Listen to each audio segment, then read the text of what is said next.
Largamos. Bueno, el texto de Morley lo que tiene es que justo está enganchadísimo con el texto de Matelar, porque lo que está mostrando Morley como representante de esta nueva generación de los estudios culturales de Birmingham es un paso distinto del que se venía dando respecto de cómo estudiar las audiencias. Entonces, ¿qué tiene de distinto? Bueno, Morley se va a preocupar casualmente por ese enfoque culturalista que él también incluso llama etnográfico, es decir, para estudiar la audiencia es necesario que además de los datos empíricos tengamos la posibilidad de construir datos con un enfoque subjetivo, por decirlo de alguna manera. Es decir, ¿qué significa la práctica de mirar televisión? Buscar el sentido. Exactamente. Y al mismo tiempo que esa práctica de mirar televisión está relacionada con otros medios que también se usan. Entonces, no es una práctica solamente de decodificación de medios, de televisión, sino también de distintos medios. De otros dispositivos. De otros dispositivos, le llaman, perfecto. Entonces, por un lado, lo que Morley hace es mostrar las limitaciones que tiene los estudios de rating, que se parecen a los estudios de audiencia viejos. ¿Positivistas en este caso? Porque el ser positivistas y sobre todo empiristas. Lo que trata de, para que nos entendamos, empiristas en el hecho de construir datos y positivistas en el hecho de que esos datos responden a la producción de un conocimiento que sea científico y disciplinar. En el caso de estudios culturales, la disciplinariedad es lo que está puesto justamente en cuestión, porque si uno tiene presente el estudio cultural de dos paradigmas de Stuart Hall, se da cuenta que ahí hay una convivencia y una tensión permanente. ¿Cómo andas? ¿Cómo estás, querido? ¿Todo bien? Bien. Un cortado doble con 2 medialunas dulces. No tengo medialuna. ¿De ningún tipo? Ninguna. Bueno, tráeme el cortado doble y después pienso. Gracias. Hola. Entonces, esa manera de construir conocimiento con estos dos paradigmas de Hall, Morley por supuesto que se hace cargo, pero lo que intenta sobre todo es no abandonar la construcción de datos empíricos. ¿Le sirve el hecho de tener datos del rating? Sí le sirve. Lo que dice es que no son suficientes a la hora de comprender ese proceso de decodificación. ¿Por qué? Porque ese proceso de decodificación supone que uno, en un contexto privado, como es la casa, puede estar, como vos decías hace un ratito, cocinando mientras tiene el televisor prendido y escucha el partido, o escucha el discurso de un candidato, o escucha una entrevista que le hacen, o escucha, por ejemplo, bueno, lo del miércoles jueves, que fue el debate por el aborto. ¿Qué pasa con esto? Que por un lado, la televisión pasa a ocupar incluso el papel que tenía la radio en su momento. Prendo la radio y la dejo y a otra cosa. Bueno, ahora con una compañía, es una compañía, era una compañía de radio, ahora también lo es la televisión. O bien, mirá, es el momento de mirar televisión y estamos todos en familia mirando lo que, no sé, nos podemos turnar hoy y le toca a papá, mañana toca a mamá, una lo que fue. Disputa de poder también, en cierto bueno, sentido. Eso es lo que debería reponer el análisis de audiencia, cuáles son las relaciones de poder de cualquier nivel, condiciones materiales de existencia, se lleva al marxismo, patriarcales, de la que vos quieras, de edad, por ejemplo, no, está el nono, vamos a ver el programa de tango, estoy diciendo, si uno estudia el rating, como se viene estudiando, mira, mido cuántas personas están viendo cada programa, esto se escapa, y sin embargo, es lo que te permite a vos entender cómo se construye el sentido en el hecho de ver televisión. Bueno, una vez que estamos por este camino, lo que Morley le va a interesar es revisar cuáles serían las técnicas de producción de datos de este enfoque culturalista o, vamos a llamarlo brutalmente, etnográfico. Y por supuesto, la observación participante es la técnica de producción de datos que este enfoque aplica sobre todo en la antropología. Bien. Y una vez que tenemos esta técnica de producción de datos, se nos presentan otros problemas que son políticos, teóricos, epistemológicos. Por ejemplo, ¿lo que estoy haciendo es producir un dato empírico o estoy haciendo una interpretación de una interpretación? Es una limitación que él reconoce. Y entonces, bueno, ¿hasta dónde llega como limitación o qué me permite ver? Bueno, en esta misma tensión también se abre otro panorama, porque lo que yo estoy observando, desde qué códigos estoy observando lo que los otros están observando, entonces no es solamente la labilidad de una interpretación, sino los códigos con los que interpreto. ¿Son los mismos códigos con los que interpreto lo que interpretan los otros? Bueno, y este es un problema para la etnografía misma. Entonces, trasladar estos problemas al estudio de los efectos de los medios, que no es necesariamente un problema etnográfico, es un problema de la comunicación, supone tener un entrenamiento en la investigación que necesita de mucha práctica. Ese es el gran problema de la postura dominante. Yo lo estoy estudiando desde mi postura dominante a lo que estoy estudiando. Bueno, eso es... Por ahí el tipo lo habla como diciendo, es más problemático a las facultades del investigador que no a las relaciones de poder. Bueno, porque en ese punto, vos fijate que eso lo retoma de las críticas a la etnografía, incluso de los mismos etnógrafos que dicen, bueno, pero entonces, el que se pone en esa situación de observar y de interpretar lo que hacen los otros, ¿no tiene una relación de poder sobre lo que está observando y no lo objetualiza? Bueno, eso es un filón que la verdad es irrespondible, porque los antropólogos lo que hacen es hablar de una reflexividad doble, una reflexividad del que construye en esa observación participante y una reflexividad que tiene que hacer sobre esa misma observación que tiene. Es complicado, pero es la única manera que tiene de construir ese dato, pues no como haría. El tipo también habla por ahí de que una de las mejores técnicas que puede adoptar es la entrevista. Sí. Más incluso creo que dice más que la observación participante. Lo que pasa es que en un punto la entrevista no repone el contexto. Claro, lo que pasa es que por ahí cuando él hablaba de observación participante, él dice que él observa, pero no puede estar en el interior del tipo si realmente está observando con atención o si simplemente está concentrado en otra cosa y mira sin mirar. Tenés toda la razón, por eso una de las técnicas es la observación participante, otra es tomar registros, otra también puede ser, como vos decís, la entrevista. El asunto es si haces todas, si aplicás todas, ¿dónde vas tratando de morigerar las limitaciones que tienes? Porque es cierto lo que vos decís, la entrevista te permite saber a vos cómo construye esa significación, pero al mismo tiempo fíjate que tiene la dificultad de cómo haces para que te diga no solamente lo que vos querés, sino que él no se dé cuenta que vos querés que te diga eso, para que no te regule a vos la entrevista. Y por otro lado, cómo intervenís en un contexto, el mirar televisión, siendo lo menos, vamos a decirlo brutalmente, invasivo posible, para que haya cierta cotidianeidad que vos no violentes. Eso es dificilísimo. Para que haya mayor intimidad. Pues incluso dice por ahí que no todos te van a decir lo que vos querés escuchar o lo que vos querés investigar. Hay cosas que van a ser impenetrables para el investigador. Totalmente. Bueno, pero eso ocurre siempre y con... Otra de las cosas de la entrevista que decía el mismo Morley, que es, bueno, relatar sobre el relato. Porque vos tenés que relatar sobre lo que él te relata. Es una interpretación, Ese es el gran problema que tiene el enfoque, podríamos decir, etnográfico, culturalista, si vos querés, porque trabajás con significación. Siempre son interpretaciones. Ajá. Pero esto Morley lo sabe. No es que se le ocurra a él. Lo sabe porque la tradición etnográfica ya se dio cuenta de eso.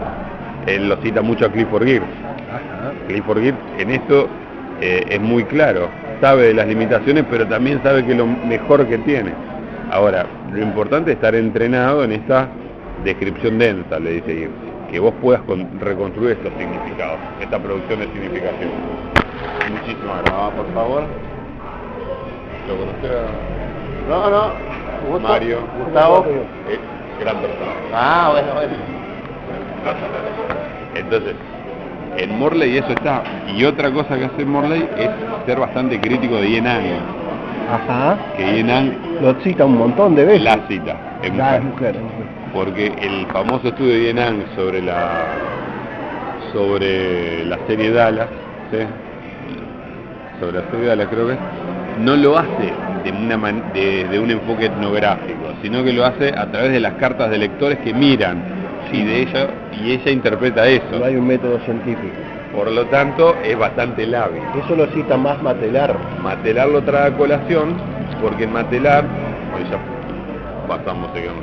Matelar lo que habla es que existe un giro etnográfico. Para no irnos todo. Dale. O sea, ¿cuáles serían las limitaciones concretamente que dice Morley que él tiene para la medición de la audiencia?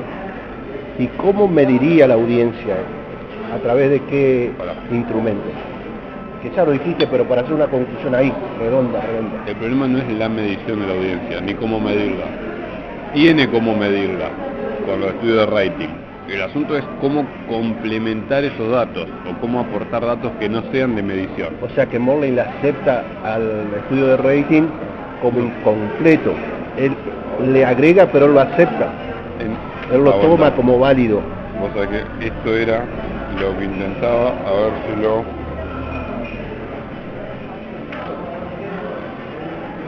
Dice, en la página 52, lo que necesitamos no son simples técnicas mejoradas de medición de la audiencia, sino métodos mejorados para investigar la audiencia, de modo tal que podamos no solo medir lo que hacen los diferentes tipos de audiencia, sino también comprender cómo y por qué lo hacen como lo hacen. Es decir, no solo medir.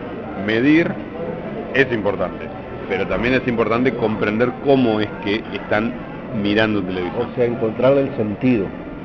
Los dos, la medición y el sentido. Claro, encontrarle el sentido en base de esa medición. No la descarta, no la desecha. Nunca. Perfecto. Es respetuoso de los datos duros. Y las limitaciones sería la que vos mencionaste en cuanto a la etnografía en sí misma. Totalmente. Porque, a ver, bueno, esto pasa que hablar de esto también es pisar el palo en Matelar. No importa, son los dos son culturalistas. Lo que muestra Matelar es cómo este estilo etnográfico en realidad obedece a distintos cambios políticos, teóricos, epistemológicos. Uno de esos cambios consiste en cómo trabajar con la producción de significado, cómo se produce el significado cotidianamente. Bueno, ¿quiénes son los que estudian esto? Los etnógrafos. Cuando uno trae la etnografía, viene con todos los problemas, ¿sí? Que incluso se agudizan porque en comunicación lo que se trabaja casualmente es la producción de sentido en términos culturales. No hay otra que estudiarlo de esa manera, diría Morley. Entonces la etnografía, que es un enfoque específico de la antropología, acá se potencia mucho más. El asunto es que tiene esos cuidados. O sea, epistemológicamente requiere mucha reflexividad. Es complicado, porque como yo te decía antes, tenés que estar muy entrenado para hacerlo. No cualquiera hace etnografía. Uno dice, no, pero es observar. Es observar, pero ¿qué vas a observar? Tenés que tomar registro, los gestos, con qué palabras significan los procesos, qué se cuidan de decir y qué no, las caras. Es difícil. Es muy difícil. Aparte creo que Morley también, lo que el tipo dice, que hay que partir de la célula básica, que es la familia, para poder interpretar, bueno, partir de ese patrón, todo lo que significa ver televisión. Sí, porque después lo otro tendrías que recrearlo, y recrearlo sería armar un focus group. Ajá. ¿Entendés? Para armar un focus group tenés que juntar personas, en cambio la familia te permite ver a vos una cotidianeidad. Esas relaciones ya están. Claro. Ya están, ya sabés que bueno, este se sienta acá, el otro viene allá. En cambio el focus group tenés que buscarlo, conseguirlo, se tienen que conocer. La cotidianidad familiar es otra cosa.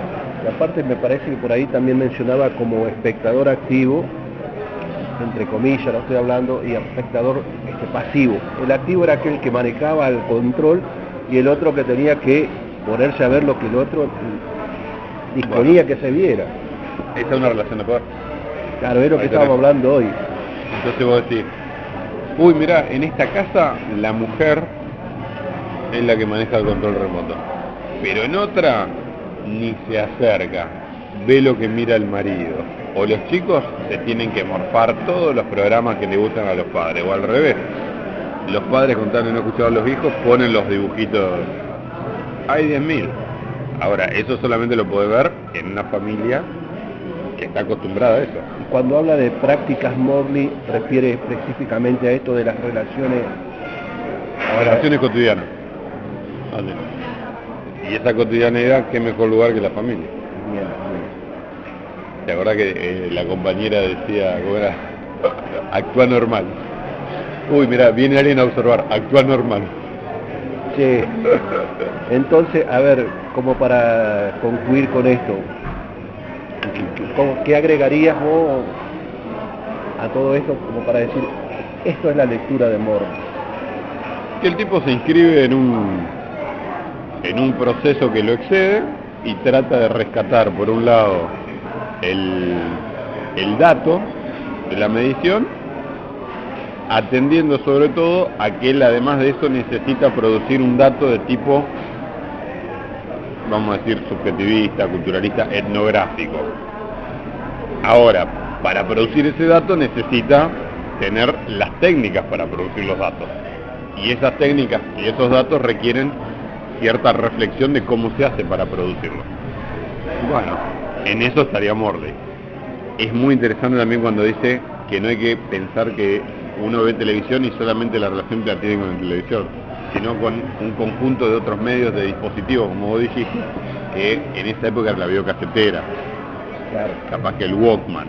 También. Bueno, si nosotros lo vemos 30 años después, lo que tenemos es... No tenía internet, no había nada de eso. Internet, Smart TV, tenés, ¿cómo se llama? El podcast, tenés los celulares, las cámaras de fotos, el DVD. Claro. Entonces, no es solamente un medio con el que te relacionás, sino una armazón compleja de medios. Donde la televisión era uno más. Claro. ¿Sí? Pero aún así, eso implica que estés atento a una etnografía mucho más compleja. Porque ¿cómo haces? Si voy a estudiar la relación que tiene también con los otros medios de comunicación que usa.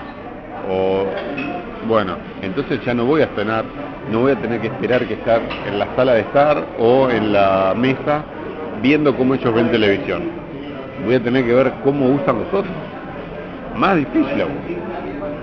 Sí, lleva, y la crítica que Morley le hace a Stuart Hall en decodificar, o sea, al modelo de codificar. ¿Pero ese está en el otro texto o no? ¿En qué texto? ¿En el que veíamos antes? Yo creo que también algo Matelar había hablado. En Matelar, sí, vos. Pero bueno. no, pero así como para cerrar ya Morley, porque Bueno. Morley era uno de los críticos de Stuart Hall, a pesar de que Stuart Hall fue uno de los fundadores, digamos. Crítico, pero lo retoma. Siempre el que critica retoma Claro, algo. claro. El que critica. ¿A dónde estaba la crítica? Lo que le critica es que el modelo de los distintos tipos de lectura en el proceso de codificación eran pocos o eran limitados. Entonces requiere, y sobre todo con este tipo de estudios, ampliar a ver si los tipos de codificación son esos o son más. ¿Y cómo son esos? Lo que decodifican en clave de oposición, ¿es porque son de izquierda o decodifican porque son más de derecha que los otros? Bueno, eso no se sabe. Entonces, Morley en el otro texto dice, no, el de Hall sirve, está perfecto. Pero hay otro que toma el de Hall y lo amplifica, lo amplía, da más opciones. Bueno, eso por un lado. Por el otro lado, lo que tiene el texto de Hall es que Hall no se preocupó por contrastarlo empíricamente. Claro. Morley sí. Che, mira qué bueno, esto nos sirve. Bueno, vamos a ver cómo lo hacemos funcionar en una investigación. Y a eso se dedica Morley, ¿sí? A pesar que le quedó corto el Nacho Way. Pero no, porque hubo errores realmente.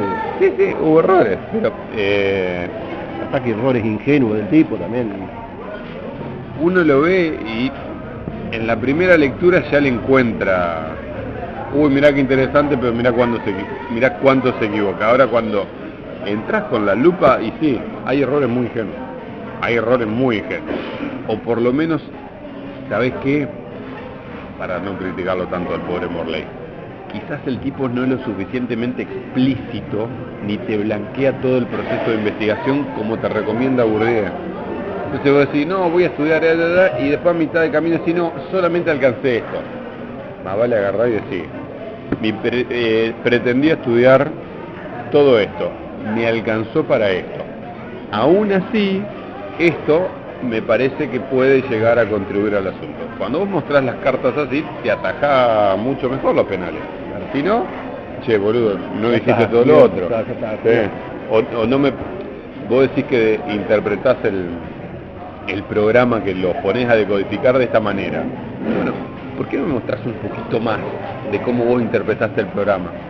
Mostrame a ver qué hiciste, cuál es la operación técnica, metodológica que vos dijiste, bueno, esto es así, esto es así, esto es así. Luego te cuenta. Bueno, es bastante limitado. Como también tiene limitaciones el focus group, pero bueno, todas las investigaciones tienen. Esta era muy ambiciosa. Pasamos a Matelar.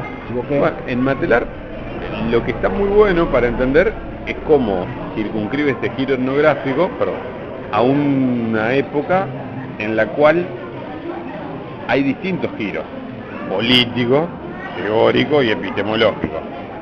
Y está bueno que también se la agarra con Yenan, cuando dice, bueno, mientras el thatcherismo lo que hacía era avanzar sobre el estado de bienestar, es decir, el thatcherismo que se entiende en el neoliberalismo, desregulando y creando mercados donde antes no los había, es decir, estaba la BBC de Londres, bueno, le vamos a sacar y esto, ¿sabe qué? Lo vamos a comercializar. Y en An que dice, mira qué bueno, ahora tengo más posibilidades de ver, soy más libre, tengo más placer en ver distintas boludeces. Lo que nota Matelar es cómo ese proceso que la cultura oficial o la historia oficial tiene que decir, es el giro etnográfico, descompone un proceso político y social que desancla los medios de comunicación y los enfoques teóricos de las condiciones materiales de existencia de esos métodos, de esas teorías, de esos enfoques, que es un capitalismo neoliberal. Es decir, el medio de comunicación que vos interpretás, la técnica de producción de datos que vos aplicás, la teoría desde la cual hace todo eso, responde a las condiciones materiales de existencia en las que estás inserto.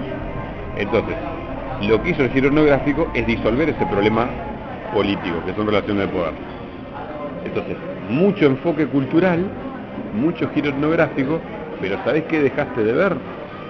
Los problemas de clase, los problemas de la desigualdad, los problemas de la política. Y entonces estás viendo construcción de identidades enfocadas en el yo y no en las condiciones culturales y materiales que hacen posible ese yo. Por ejemplo. También se lo acusa eso a Hall. Bueno, se lo acusa Hall, pero en Hall lo que hay es un corrimiento. Mira, yo hasta acá llegué, viste que dice, deja la dirección del Centro Cultural de Birmingham y se dedica a estudiar desde un magazine, una revista del Marxismo Hoy, y después publica distintas investigaciones. Ese giro de Hall va de una interpretación materialista, por decirlo de alguna manera, de la cultura, a una interpretación más bien enfocada en la producción de identidades. Es el Hall que va a terminar publicando tiempo después ¿Quién necesita identidad? O sea, también Hall cae en esto de dejar de lado las condiciones sociales. Más o menos, no tanto como Yenan. Yenan no lo ve. Hall lo trae a colación, porque entiende que el problema del thatcherismo, está viendo, es un problema del capitalismo. Lo que pasa que lo que hace este giro etnográfico, por decirlo brutalmente, es sacudir las determinaciones materialistas. Pasa que al sacudir las determinaciones materialistas da un cacho más de posibilidad a pensar en términos culturalistas. ¿Sí? Se aleja un poco de ese enfoque estructuralista que también le simpatizaba a Hall y también a Morley. Estructuralista en el sentido de Althusser, ese estructuralismo. Y entonces se ve que Hall a veces se va para el otro lado, ve un ejercicio del poder donde no hay mucho resquicio a contestar, pero también ve la posibilidad de estudiar la producción de identidades. Entonces esa tensión nunca la resuelve Hall, o por lo menos eso es lo que muestra Matelar. Lo que implicaría es que vos tengas de vuelta no solamente una vuelta hacia los estudios empiristas, es decir, los datos duros, sino también una vuelta a la tradición crítica de los estudios culturales, a la tradición que te muestra cuáles son las condiciones económicas y políticas de producción de significaciones sociales, cuáles son las condiciones económico-políticas en las cuales se construyen identidades, cuáles son las condiciones económico-políticas en las cuales los medios de comunicación son esto que estamos consumiendo y el tipo de consumo. ¿A eso brega Matelar o simplemente lo da como una descripción? No, Matelar lo que muestra, bueno, Matelar no te está mostrando una teoría, sino que te está mostrando un recorrido de otros. Conforme te muestra un recorrido de otros, las preguntas que él hace te dan más o menos una cuenta de cómo él estaría pensando. Claro, pero hace una descripción y cómo él resolvería el problema. Una reconstrucción. Vos tenés presente que Matelar estaba en Chile, con Schmuckler y todo el quilombo que era la teoría de la dependencia. Por lo tanto, siempre tiene presente lo que es ser colonizado, lo que es partir desde la subcultura. Siempre tiene presente lo que es tratar de contestar el imperialismo. Entonces, capaz que los muchachos de Birmingham que viven en Inglaterra, eso se les fue, pero a este no. Eso es lo que estamos mostrando. Y de ahí podríamos sacar algunos tipos. Esto entre paréntesis. Para mí, ahora que justamente lo estoy leyendo por otras cosas, o bien es un sentido común de muchos, o leyó mucho a Caletti. Matelar. Porque Sergio, el texto de Matelar es de 2003-2004. Ahora nos fijamos. Vamos fijando. Capaz que digo una ninguna. Publicado en francés en 2003. Sergio tiene un texto del año 92, ¿sí? Que se llama La recepción ya no alcanza, donde esto que muestra Matelar lo hace más profundo y con más autores. Y señala estos problemas. El problema de cómo el enfoque culturalista o el giro etnográfico que supondría las teorías de la recepción, bueno, ya estudiamos mucho la emisión, vamos a estudiar la recepción, ¿sí? Por eso, viste, Matelar dice, che, Morley rescata a Katz, a Lasserfeld, que ya no hay un receptor pasivo sino uno activo, hay una posibilidad de contrahegemonía. Sergio, con Matelar también, años después, dice, che, mira, está disolviendo el problema político de la producción de significado. ¿Por qué? Porque al enfocar al yo, al individuo que decodifica o interpreta, lo está desanclando de las condiciones materiales y de las condiciones políticas en las cuales lo hace, que son de tensión, que son de desigualdad de clase. Bueno, este es un problema, porque si nosotros nos sacudimos la modorra del determinismo base superestructura para olvidárnoslo por completo y solamente pensar en términos culturales, estamos en el horno. Dejamos de lado el problema de la política y de la economía política para enfocarnos en el tema de la cultura. ¿Por qué no pensamos mejor que los estudios culturales tienen en su base una pregunta por los problemas de la economía y de la política? No aislados, sino para pensar conjunto, política, economía, cultura. Entonces, ahí hay una restitución de la categoría de hegemonía gramsciana, ¿sí? esa categoría de hegemonía gramsciana que debe ser entendida en un proceso en continuo movimiento de relaciones de poder. ¿Te acordás? La construcción de consenso, pero también hay coerción. Permanentemente eso está presente. Si uno se olvida de eso, parece que todo va fluyendo y el yo gana cada vez más identidad, cuando en realidad la producción de identidad del yo es una producción social. Supone una construcción en la cual base y superestructura hacen posible una subjetividad. Eso no hay que olvidárselo. Matelar en eso está de acuerdo. No hay que olvidárselo. O sea, acá pasaría a ser un yo como lo dirían por ahí los positivistas, que está fuera del conocimiento, un tipo que todo lo sabe. No, al contrario.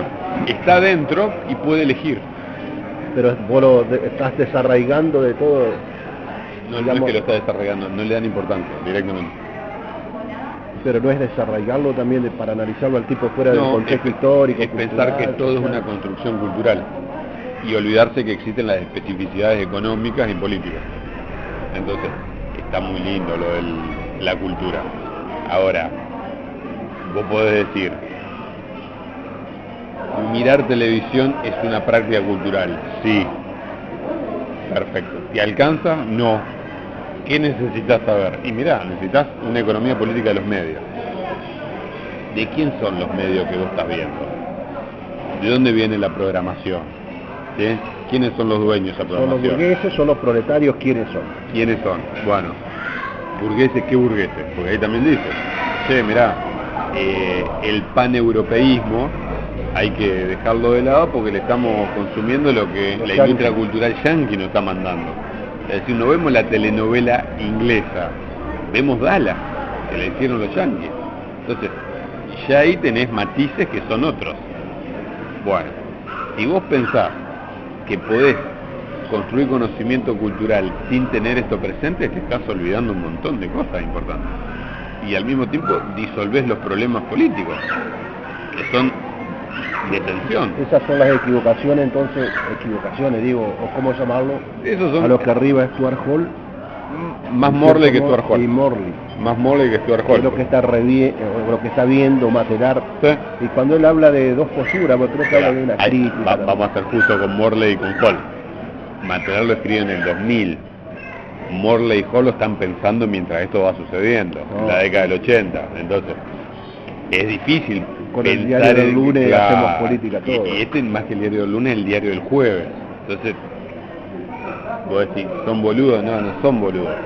Capaz que Yenan sí, o se queda corta. Pero todos están haciendo un esfuerzo importante. Capaz que con errores, pero lo están haciendo. Cuando vos lo ves en retrospectiva, es fácil identificar los problemas. Entonces, Matelar lo que intenta retomar el análisis de esas cuestiones sociales o deterministaciones, podemos hablar, en el sentido marxista. Vamos a decirlo sin caer en la palabra determinación porque es complicada. Lo que insta Matelar es a restituir la importancia de un análisis cultural o culturalista, pero también relacionado con análisis económico-político. Bien, muy bien. A no desanclar eso. Es decir, nosotros estamos frente a McDonald's. Uy, mira, a los chicos les gusta comer hamburguesa. En McDonald's. Dar una hamburguesa en tu casa le gusta tanto como la de McDonald's. Bueno, esa diferencia, ¿a qué obedece? ¿Y la industria cultural? Sí, totalmente.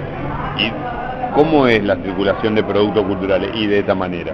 Entonces vos tenés que tener conocimiento de una economía política de medios, conocimiento de cuáles son las clases que están consumiendo eso, para después entender, o conjuntamente entender, por qué la práctica cultural se reproduce en una clase y o en otra. ¿Qué punto en común, qué punto de diferencia? Che, Seba, y esto para ir cerrando con Matelar, o queda algo más bueno. Ese descuido, por llamarlo de alguna manera, de Morley y de Stuart Hall, ¿fue por conveniencia, fue por ingenuidad o fue por... La limitación está pensando en el momento.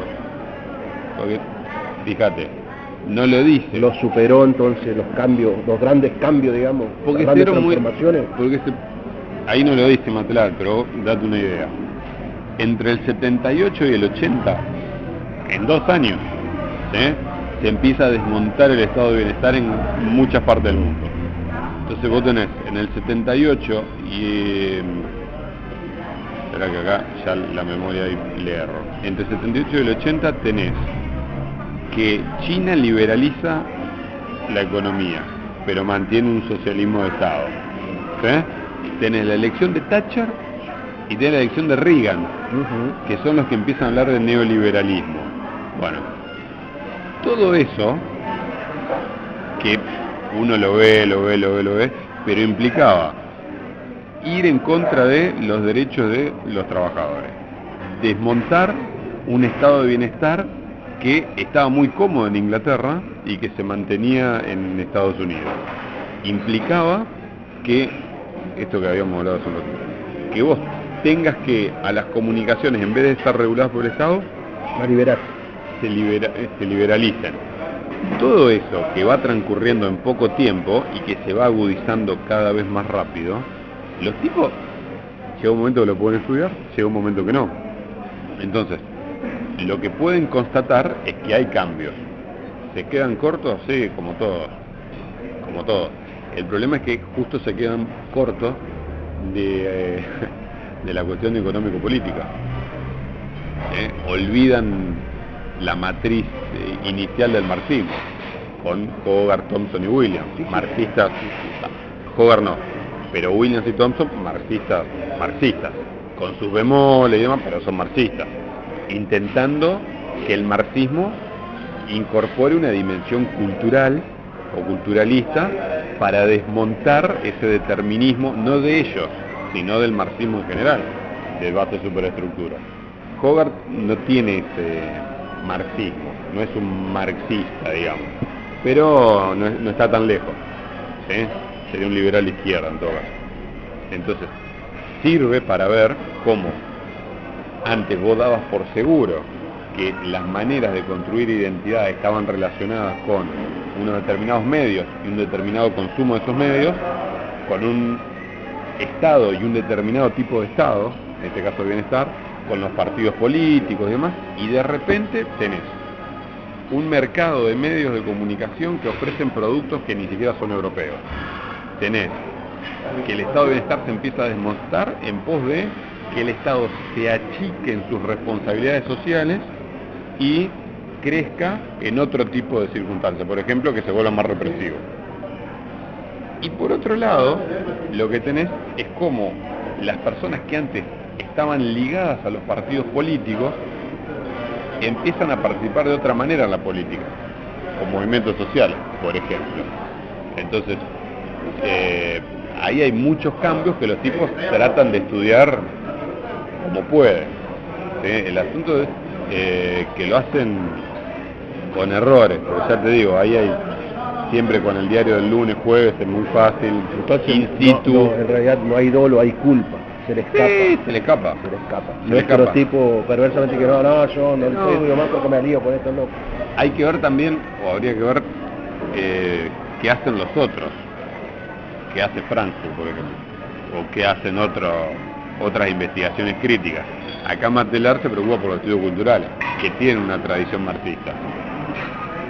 Entonces, te olvidaste. Pero en general pasó, no es solamente estudios culturales, en general. Insisto, Frankfurt yo no estoy pensando, y en Habermas no es el mejor ejemplo marxista de Habermas, pero en la década del 80 estaba un poquito más blando. También el movimiento social, Estado de Derecho. Bueno, la década del 80 es complicada. Bueno, en el caso de ECO, nada que ver, porque ECO lo que hay que rescatar la ECO, fíjate vos, es pensar el problema del estructuralismo en el mismo momento que está sucediendo. La brillantez de ECO. ¿Cómo? El paradigma, esto que mencionamos de Paul, paradigma culturalista, estructuralista. En Francia el estructuralismo era casi religioso en muchos científicos. Esa es la crítica que le hace ECO. ECO le hace algo peor, porque ECO no dice, che boludo, se están olvidando de criticar lo toman como religión, lo ontologizan. En vez de pensar que es una herramienta teórica para trabajar la realidad, piensan que es la realidad misma. Entonces fíjate la diferencia. Si yo pienso que es una herramienta teórica y metodológica y tenga todo lo que vos quieras para entender el mundo, es un sentido que yo le atribuyo al mundo. Pero en cambio, si yo creo que es la realidad misma, estoy descubriendo la ontología misma, el ser mismo de la realidad. Entonces, muchachos, a ustedes se les está yendo la mano, porque no es que están atribuyendo sentido para disputar con el funcionalismo, el marxismo. No, están diciendo que la realidad misma es así. Es una religión, es una mística. Ustedes están... una filosofía. Encontrando la verdad ontológica del mundo. Mierda. Entonces vos decís, ¿y qué problema tiene esto? Fácil. Que por un lado, los vagos cierran filas porque creen que la realidad es lo que ellos dicen, y entonces pierde la capacidad crítica y deja de ser ciencia. Claro. Deja de ser ciencia. Porque en tanto vos entiendas que la teoría habla del mundo desde un determinado punto de vista, vos le atribuís al mundo ese punto de vista. Bien. Y eso te habilita una reflexividad sobre ese punto de vista. Entonces le ajustás la tuerca, la modificás, viene otro, el señor de al lado, la señora de allá, te discute, mirá, no viste esto. Ahora, cuando vos dejás de atribuirle sentido al mundo desde un punto de vista y pensás que el mundo es así, se transforma en ontología. Es decir, un conocimiento de lo que es el ente mismo. Y entonces ahí ya no hay ninguna crítica, nadie puede venir a decirte lo que es, y el segundo, deja de ser ciencia, y lo extendés no solamente a un conjunto de fenómenos, sino a toda la realidad misma. Transferís el modelo para todo. Todo. Entonces, desde la lingüística a la sociología, a la filosofía, a la antropología, y entonces tenés filosofía Althusser, antropología Levi Strauss, sociología Lucien Goldman y cientos. Y en la semiótica, en la semiología, Greimas. Claro, pero Saussure no es estructuralista. El estructuralismo es lo que nace a partir de las lecturas de Saussure y de otros autores, un tal Trubetskoy. Entonces, este modelo que viene explicando algo, ya deja de explicar, sino que te dice cómo es, y se traslada a todos los otros fenómenos que estudian las ciencias sociales. Mierda. Pierde la posibilidad crítica de toda ciencia y al mismo tiempo se traslada como explicación, entre comillas, exitosa a todos los fenómenos. Tercera, vos mismo sos una estructura. Claro. Entonces, todo son relaciones estructurales inmodificables. Y ahí tenemos un problemón.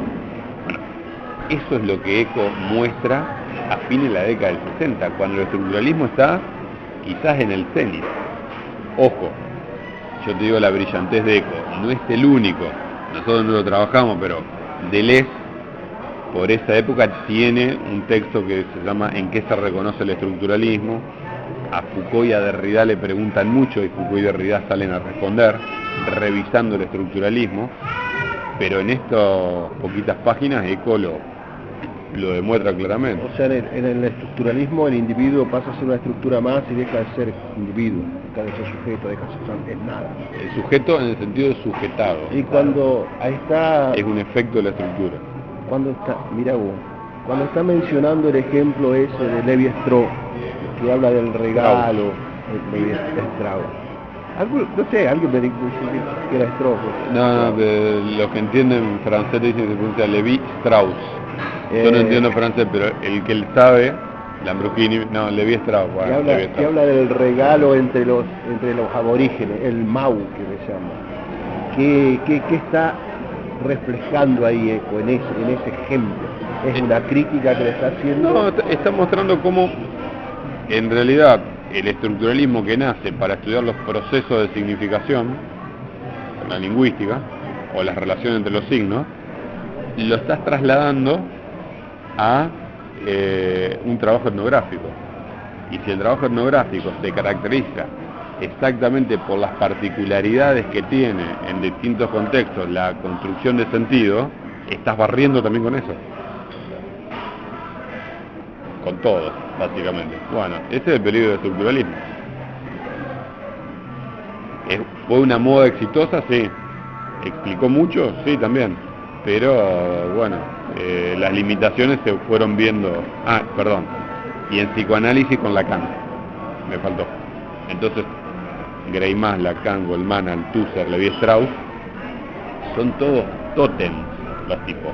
Son ineludibles que los leas, uno más que otro. Ponele, vos podés estar sin leer Lucien Goldman hoy, sí. Podés estar sin leer Lacan, no, si te dedicas a la psicología. Podés estar sin conocer a Althusser, está complicado. Y sin leer Levi-Strauss, imposible.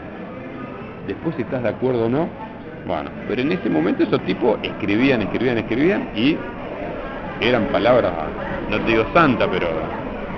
¿Vos dijiste religioso? Sí, bueno, más o menos. Ahora bien, esto, que se tuvo como verdad canónica, con la revisión de Eco y otras, mira, guarda. Y después aparece el postestructuralismo, pero otra cosa. ¿Sí? Entonces, lo que muestra Eco es eso, cómo el enfoque crítico que era el estructuralismo dejó de serlo para transformarse en una ontología. Y al ser ontológico, no solamente te dice cómo es la realidad, también pierde la potencia crítica, es decir, científica, y te transforma vos mismo, que estás construyendo conocimiento, en otra estructura. ¿Y un enfoque crítico hacia quién fue el estructuralismo? Un enfoque crítico en el sentido de, mirá, las ciencias sociales no construimos conocimiento formal, como la matemática. Esta preocupación de dar con un conocimiento fundado y fundante, decir, mirá, esta es una piedra angular, una piedra de toque, la piedra filosofal, por decirlo de alguna manera, no la tenían. Entonces, ustedes las ciencias sociales les falta madurar. Ustedes las ciencias sociales no son disciplinarias. Ustedes las ciencias sociales no construyen conocimiento objetivo, no tienen un conocimiento fundado. Bueno, al encontrar relaciones objetivas en los fenómenos sociales que los pueden explicar, el estructuralismo saldó esa deuda para las ciencias sociales. Por eso tiene un enfoque crítico de cómo se construía conocimiento antes.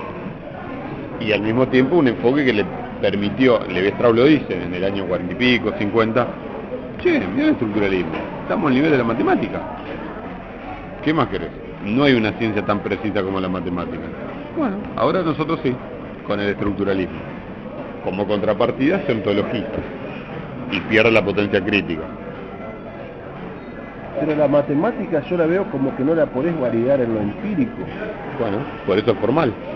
Si no es que no la podés validar en lo empírico, es pura y no tiene necesidad de validarse empíricamente.